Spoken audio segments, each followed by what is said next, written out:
ప్రత్యేకించి ఈ రోజున వర్గీకరణకు సంబంధించి దీనికి మనస్ఫూర్తిగా ఈ స్థాయి దాకా వచ్చింది అంటే ఒకళ్ళు మందకృష్ణ మాదిక్ గారు అయితే దాన్ని ముందుకు తీసుకెళ్లిన వ్యక్తి శ్రీ నారా చంద్రబాబు నాయుడు గారు అధ్యక్షుడు.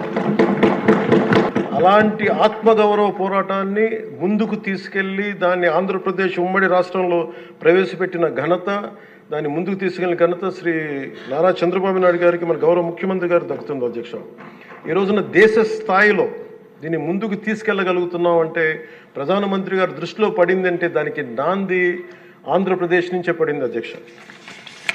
ఇలాగ అనేక విభిన్నంగా ఒక్కొక్క చోట ఉన్న ఈ డామినెన్స్ కావచ్చు, లేదంటే ఎక్కువ శాతం తీసుకోవడం కావచ్చు, ఇట్స్ అ బ్యాలెన్సింగ్ యాక్ట్ అధ్యక్ష.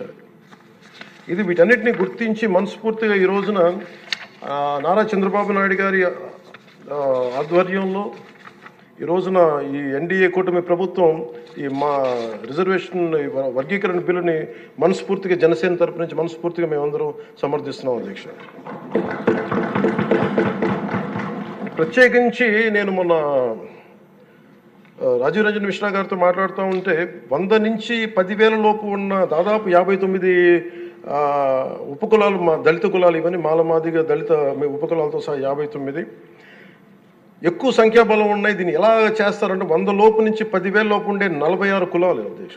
కొన్ని కులాలు దాదాపు 30-40 మంది కూడా ఉన్నారని వారు తెలియజేశారు అధ్యక్ష.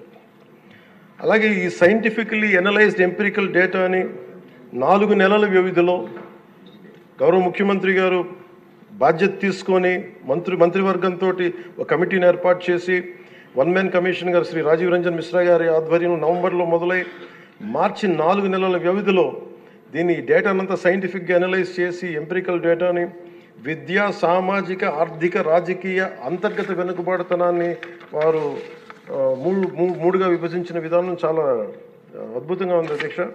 ఇది అందరికీ మేలు చేస్తూనే కోరుకుంటున్నాను. మందకృష్ణ గారు వర్గీకరణ ఉద్యమానికి ఆద్యులు. మందకృష్ణ గారు వర్గీకరణ ఉద్యమానికి ఆద్యుడు, వర్గీకరణ సాధన పోరాట సమితి యోధుడు అధ్యక్ష మందకృష్ణ గారు. నారా చంద్రబాబు గారు సైబరాబాద్ సృష్టికర్తే కాదు, వర్గీకరణ రూపకర్త కూడా వారు. శ్రీ మోదీ గారు నయా భారత్ నిర్మాతే కాదు, వర్గీకరణ ఫలప్రదాత కూడా. అందుకని మనస్ఫూర్తిగా ఈ వర్గీకరణ బిల్లుని ముందుకు తీసుకెళ్ళి దీనిని ఆంధ్రప్రదేశ్ అసెంబ్లీలో ఈరోజు ప్రవేశపెట్టినందుకు మనస్ఫూర్తిగా ముఖ్యమంత్రి గారికి, అందరికీ, మంత్రివర్గానికి, సభ్యులందరికీ మనస్ఫూర్తిగా ధన్యవాదాలు తెలుపుకుంటూ స్పీకర్ గారికి నా హృదయపూర్వక ధన్యవాదాలు తెలియజేస్తున్నాను అధ్యక్ష.